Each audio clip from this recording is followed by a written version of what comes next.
Hello students, Miraj maths कॉर्नरमध्ये तुम्हा सर्वांचं स्वागत आहे. आज आपण बघत आहोत पिंपरी चिंचवड पोलीस शिपाई भरती याचे प्रिव्हियस इयर क्वेश्चन, की ज्याच्यामध्ये आपण गणित आणि बुद्धिमत्ताच्या प्रश्नाचे विश्लेषण करत आहोत. याच्या आधी पार्ट 1 टाकलेला आहे, तो जर पाहिला नसेल तर नक्की जाऊन चेक करा.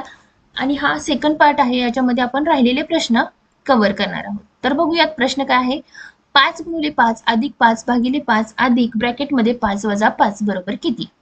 आता ज्यावेळेस पदावली दिलेली असते त्यावेळेस आपण काय करतो की पहिल्यांदा कंस सोडवतो. आता इथं कंस आहे, ह्या कंसाला जर सॉल्व्ह केलं तर तुम्ही काय येईल 5 - 5 म्हणजेच 5 × 5 अधिक 5 भागिले 5 अधिक 5 - 5 म्हणजे किती 0 झाला. आता 5 × 5 किती येतात 25 येतात, अधिक 5 भागिले 5 म्हणजे किती येतात 1 आणि अधिक 0. 25 अधिक 1 किती येईल 26 येईल. म्हणजेच तुमचं उत्तर काय असणार आहे 26 हे तुमचं उत्तर असेल. नेक्स्ट बघा, एक संख्या दुसरीच्या तिप्पट आहे. दोन्ही संख्यांची बेरीज 120 असल्यास पहिली संख्या कोणती? एक संख्या काय आहे की दुसरीच्या तिप्पट आहे. म्हणजे जर पहिली संख्या तुम्ही आता इथं पहिली आणि इथं दुसरी, एक संख्या ही दुसरीच्या तिप्पट आहे. म्हणजे दुसरी जर x असेल तर जी पहिली संख्या आहे ती दुसरीच्या तिप्पट आहे असं दिलेलं आहे. त्या दोघींची जर बेरीज केली तर 120 येते. म्हणजे जर x बरोबर काढायचं झालं तर किती येईल x बरोबर 30 येईल. म्हणजेच जी दुसरी संख्या आहे ही 30 आली तर पहिली संख्या येईल 90. बरोबर आहे, कारण एक संख्या ही जी 90 ही संख्या आहे ती दुसरी संख्या 30 याच्या तिप्पट आहे. तर पहिली संख्या कोणती? तर पहिली संख्या कोणती असणार आहे 90 ही पहिली संख्या असणार आहे. ठीक आहे, पुढे बघा. 10 5% दराने 3 वर्षांसाठी 1500 रुपयाचे सरळ व्याज किती? आता साधा सरळ प्रश्न आहे. सरळ व्याजाचं सूत्र काय आहे? सरळ व्याज बरोबर मुद्दल किती आहे 1500 गुणिले दर किती आहे 5% गुणिले मुदत 3 वर्षांसाठी भागिले 100. ह्या 2 शून्याला हा 2 शून्य गेले, 5 त्रिक किती होतात हे दोघं 15 होतात आणि हे 15 गुणिले 15 किती होतात 225. म्हणजेच सरळ व्याज किती येतं 225 रुपये एवढं काय येणार आहे सरळ व्याज येणार आहे. ठीक आहे, नेक्स्ट बघा. एका चौरसाची बाजू ही 8.8 सेंटीमीटर लांबीची आहे तर त्याचे क्षेत्रफळ किती चौरस सेंटीमीटर असेल? आता एक चौरस आहे, ठीक आहे, त्याची एक बाजू किती आहे 8.8 आहे. म्हणजे त्याचं क्षेत्रफळाचं सूत्र काय आहे बाजूचा वर्ग किंवा बाजू गुणिले बाजू. बाजू किती आहे 8.8 गुणिले 8.8. ठीक आहे, हे झालं क्षेत्रफळ. 88 गुणिले 88 केलं तर किती येतात बघा 88 गुणिले 88 करा, 8 8 64 64 आणि इथं किती 6 70 आणि याला 0 पुन्हा 4 0 आणि 7 4 4 7 7 म्हणजे 77 44 आणि 2 डेसिमल पॉईंट म्हणजे 77.44 सेंटीमीटर चौरस सेंटीमीटर एवढी काय असणार आहे त्या चौरसाचे क्षेत्रफळ असणार आहे. अगदी सोपं आहे, फक्त तुम्हाला फॉर्म्युला माहित असायला पाहिजे की चौरसाच्या क्षेत्रफळाचं सूत्र काय आहे. नेक्स्ट बघा, जर सी बरोबर 27 असेल, ई बरोबर किती आहे 125 तर एच बरोबर किती? सी चा नंबर कितवा आहे 3 म्हणजेच 3 चा घन केल्यानंतर 27 येतो. ई चा नंबर आहे 5 5 चा घन केल्यानंतर 125 येतो. त्याचप्रमाणे एच चा नंबर आहे किती 8 8 चा घन केल्यानंतर किती येतो 512. हे तुमचं काय असणार आहे उत्तर असणार आहे. म्हणजे जो नंबर जो तुम्हाला अक्षर दिलेला आहे त्याचा जी आपली इंग्रजी अंकमालिका आहे त्याच्यातील काय अक्षर मालिका आहे त्याच्यातला त्याचा नंबर काढायचा आणि त्या नंबरचा काय केलेला आहे फक्त घन केलेला आहे. नेक्स्ट बघा, वंदना ही संजयची पत्नी व सुधीरची बहीण आहे. वंदना ही कोण आहे? वंदना संजयची पत्नी आहे ही. ठीक आहे, संजयची पत्नी आहे, संजयची पत्नी आहे व सुधीरची बहीण आहे. ही कुणाची बहीण आहे? सुधीरची बहीण आहे. ठीक आहे, पत्नी म्हणजे पती पत्नी म्हणजे 2 ॲरोने दाखवलेत आणि बहीण भावंड म्हणजे बरोबर चिन्हाने दाखवलेत. नारायण हे सुधीरचे वडील आहेत. नारायण कुणाचे वडील आहेत? सुधीरचे वडील आहेत. म्हणजे इथं कोण घेतले नारायण हे कोण आहेत? सुधीरचे वडील आहेत. तर नारायण हे संजयचे कोण? आता बघा इथं सुधीरचे वडील आहेत म्हणजे वंदनाचे पण कोण आहेत? वडील आहेत. ठीक आहे, जर वंदनाचे वडील हे वंदनाच्या नवऱ्याचे कोण? अर्थातच सासरी असणार आहेत, म्हणजे नारायण हे संजयचे कोण आहेत तर सासरी आहेत. पुढे बघा, सचिन पश्चिमेकडे तोंड करून उभा आहे. आता बघा इथं पूर्व, पश्चिम, दक्षिण आणि उत्तर. तो कुणीकडे तोंड करून उभा आहे? पश्चिमेकडे तोंड करून. तो दोनदा काटकोनात उजवीकडे वळला. आता पहिल्यांदा उजवीकडे काटकोनात वळल्यानंतर तो कसा होईल बघा, इथं तोंड आहे तो जाईल ह्या दिशेला. ठीक आहे. आता इथून पुन्हा अजून एकदा ह्या दिशेला वळलाय तर त्याची पाठ कोणत्या दिशेला असेल? आता तो त्याचं तोंड कुणीकडे असणार आहे? ह्या दिशेला. ठीक आहे. म्हणजे तो असा आहे, नंतर असा होईल आणि पुन्हा उजवीकडे 2 वेळा वळलाय म्हणजे इकडे जाईल. तोंड पूर्वेला असेल तर त्याची पाठ कुठं असणार आहे तर अर्थातच पश्चिम दिशेला असणार आहे. अगदी सोप्या प्रकारचे प्रश्न आहेत, फक्त तुम्हाला व्यवस्थित सॉल्व्ह करावे लागतील. नेक्स्ट बघा, 24 कपाटांची किंमत जर 48,720 रुपये आहे तर एका कपाटाची किंमत किती? अर्थातच काय करणार, अनेकावरून एकाची काढायची म्हणजे काय करणार, भागाकार करणार. 48,720 48,720 ला 24 कपाटांनी भागा. 24 एके 24, 24 दोन्ही 48, नंतर इथं 7 ला भाग जात नाही म्हणून 0 घेतला. 24 त्रिक 72 आणि हा वरचा एक 0 म्हणजे 2030 ही काय असणार आहे, एका कपाटाची किंमत असणार आहे. ज्यांना असा सरळ काटाकाटीचा भागाकार येत नाही त्यांनी बेसिक भागाकाराची पद्धत वापरायची, त्याच्यामुळे तुमचा आन्सर चुकणार नाही. असा भागाकार करा, तुम्हाला तुमचं उत्तर भेटून जाईल. ठीक आहे. नेक्स्ट बघा, साधी सिंपल वजाबाकी आहे. साधी सिंपल आहे म्हणून डायरेक्ट करायला जाऊ नका. काय करायचं आहे, असं लिहून घ्या, एका खाली एक. ठीक आहे. आणि आता वजाबाकी करा. 1 मधून 0 गेल्यानंतर 1 राहतो, 0तनं 0 गेला, 0तनं 0 गेला, 9 मधून 9 गेले, 15 मधून 9 गेले 6 आणि इथं 0 म्हणजे 6, 4 0 आणि 1 हे तुमचं काय असणार आहे, उत्तर असणार आहे. साधी सोपी वजाबाकी आहे, पण काही गडबड करायची नाही. एखादा जर 0 हुकला तर तुम्हाला ऑप्शन तिथं तसाही ऑप्शन अवेलेबल आहे. नेक्स्ट बघा, रोहितने 4 डावात काढलेली धावांची संख्या 80 आहे तर 4 डावात एकूण किती धावा काढल्या? एकूण धावांची संख्या म्हणजेच बेरीज करायची असेल तर काय करतो आपण, सरासरी गुणुले एकूण किती संख्या आहेत ते, म्हणजेच किती धावा आहेत ते. सरासरी किती आहे? 80. एकूण धावा, एकूण डाव किती खेळलेले आहेत? 4 डाव खेळलेले आहेत. म्हणजेच काय येईल, 80 गुणुले 4, 8 चौक 32 आणि वरचा एक 0 म्हणजेच त्यांचे एकूण किती धावा काढलेल्या आहेत तर 320 एवढ्या धावा काढलेल्या आहेत. पुढे बघा, 825 चे 4% म्हणजे किती? 825 चे म्हणजे काय करतो आपण, गुणाकार करतो आणि 4% म्हणजे 4 भागिले 100 येईल. ठीक आहे. आता बघा इथं गुणाकार भागाल्यानंतर ताना कसं जाईल, 5 एके 5, खाली राहिले 3, 5 सक 30 आणि 5 5 25, 5 दोन्ही 10 आणि इथं 0, 4 एके 4, 4 पंचे 20, 5 एके 5, 5 त्रिक 15, खाली एक राहिला आणि 5 त्रिक 15 म्हणजे 33 हे काय येईल तुमचं उत्तर येईल. म्हणजे 825 चे 4% म्हणजेच 33 हे तुमचं उत्तर येणार आहे. ठीक आहे. अगदी सोपं आहे, फक्त जे दिलेलं आहे ते फक्त मांडून घेतलं आणि त्याचं कॅल्क्युलेशन केलेलं आहे.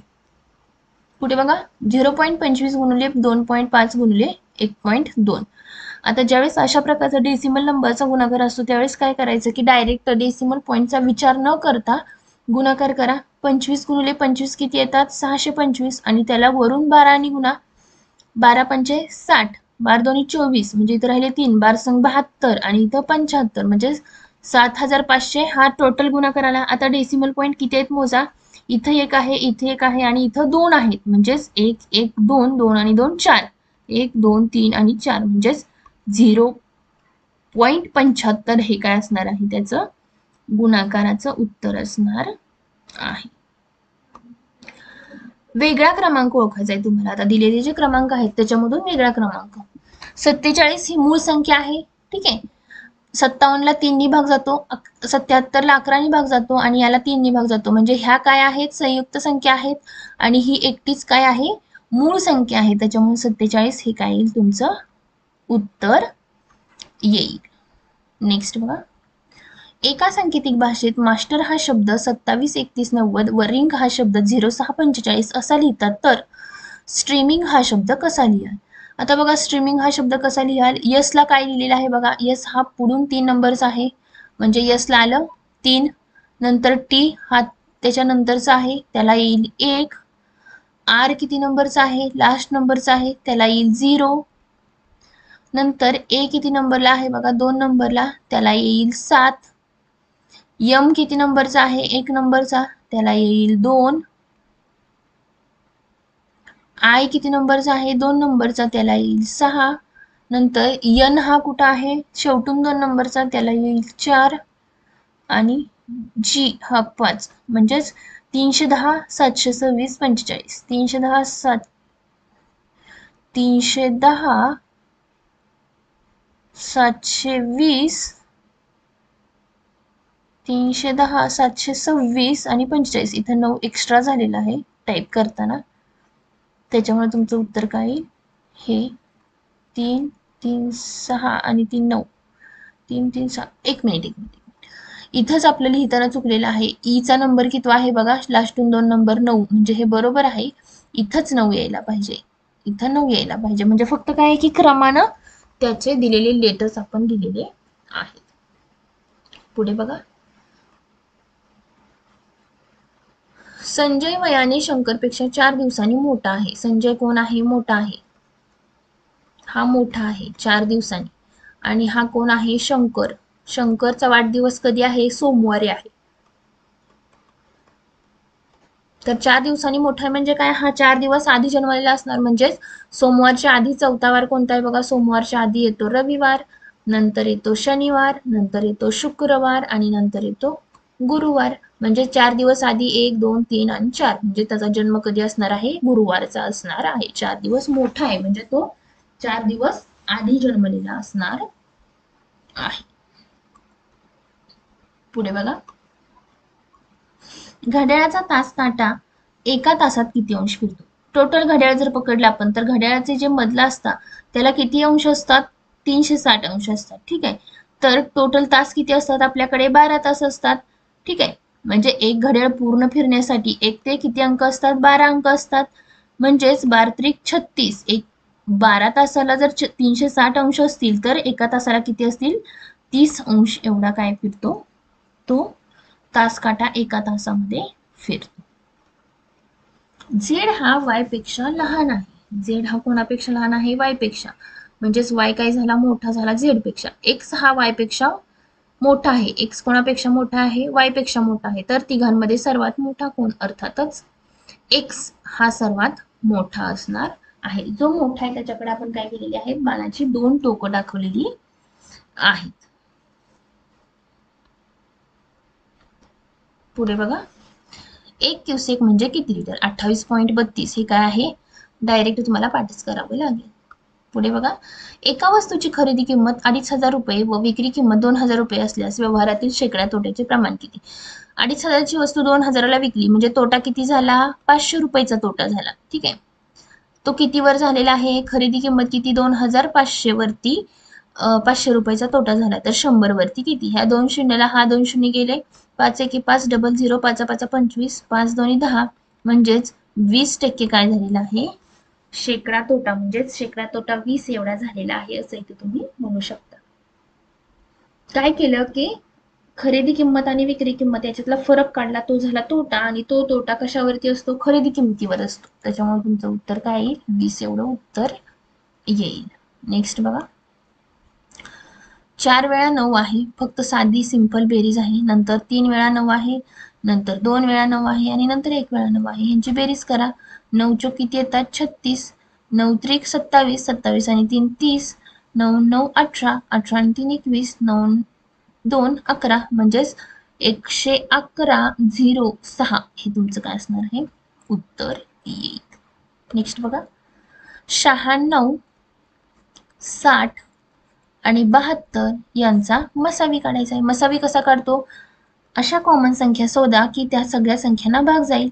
बेचोक 8, 82 16, बे त्रिक 6 आणि 0, नंतर बे त्रिक 6, बेसखे 12, पुन्हा कितीने जातो, पुन्हा 2 नीच जातो, बे 2 4, बेचोक 8, बे 15, बे के बे, 82 16, नंतर कितीने जातो, 3 ने जातो, 3 8 24, 3 5 15 आणि 3 संग 18. आता नंतर कोणत्याही कॉमन नंबरने भाग जात नाही, म्हणजेच 2 गुणिले 2 4, 4 गुणिले 3 12, म्हणजे 4 त्रिक 12 हा काय असणार आहे त्यांचा मसावी असणार आहे. नेक्स्ट बघा, 10वीच्या वर्गातील 120 मुलांपैकी 65% मुले पास झाली तर नापास झालेल्या विद्यार्थ्यांची संख्या किती?